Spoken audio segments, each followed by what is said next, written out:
Hi, this is Rick Garza, and I'm here again to talk to you about the character, the habits, and the life of a professional sales athlete. It's important that we talk about the mindset you have to have and the declarations that I've shared over the first set of episodes here in season 2. I think also it's important that I put some real meat to the bone on how I've been able to leverage that in order to make things happen for me and for the companies that I've worked with. If you go back to declaration number 2, which says that without other people, I will never achieve my full potential. And that other people consist of those at your home, your family, and your extended support team, those at work, and just as important, your partnerships that you have as far as business referrals and business partners, and then internal to a client that you're working with. I wanted to share with you a story that I lived through to communicate why it's important not to be the Lone Ranger and why it's important that you don't ever think that the world revolves around you. If anything, you got to continue to remind yourself that you need others in order to make something happen. And in the world of sales, that something is a sale. And in the world of large strategic sales, as I've mentioned before in earlier episodes, sometimes it takes 30, 40, 50 yeses to get to the one yes that really counts, and that's the one that generates the sale and you move forward.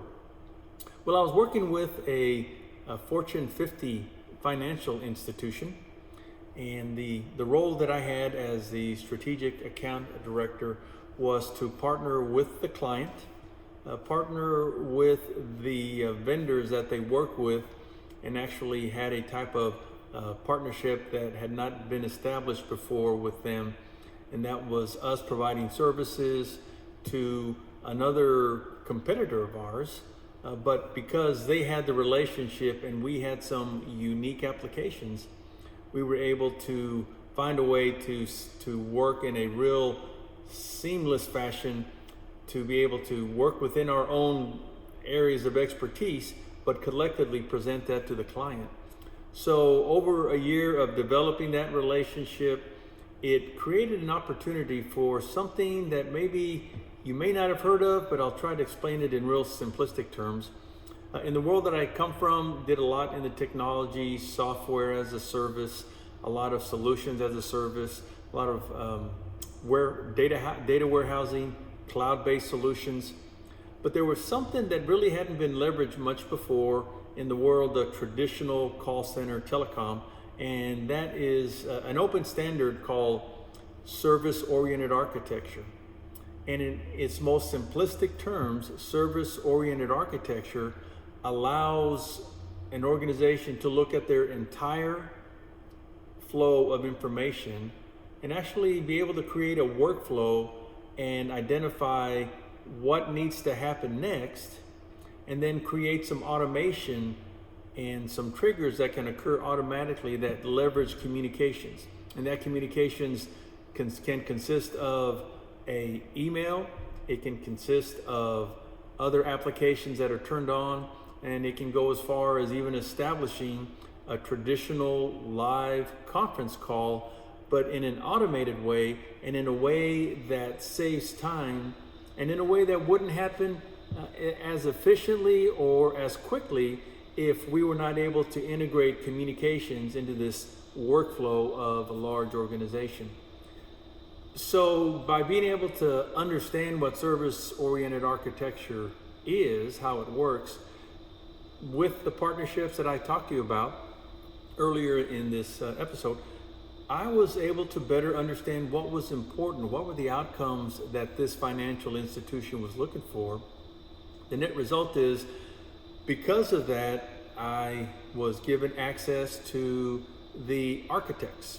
And in the world that I come from, talking to business architects and call center architects and e-commerce architects aren't really very common.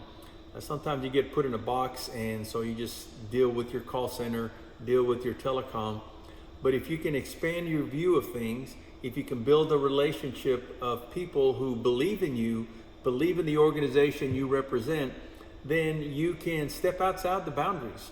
And that's exactly what I did. And I was able to share the vision of what a service-oriented architecture could mean and what kind of outcome they potentially could expect from partnering with me and the organization I represented.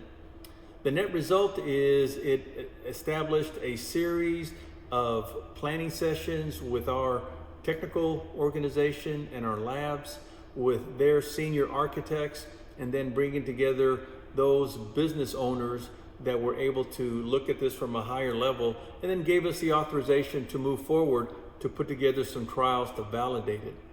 We would have never gotten those validations. Would not have ever gotten access to those senior business owners and those solution architects in these other spaces that were not common to the industry that I was a part of, if we hadn't taken the time to understand who the players are, build those relationships, and make them feel like they're a part of the team, and they're not just helping you get to someone, but they're helping the organization to achieve results. So this declaration number 2 can cover a whole gamut of different areas in our lives that can make a big impact. I just wanted to share with you one story on how this can open up doors and create business opportunities that would not have happened any other way. Hey, make this a great day. This is Rick Garza, professional sales athlete. And if you found this information useful, pass it on to others. And thank you again for your time. Have a great day. Take care. Bye-bye.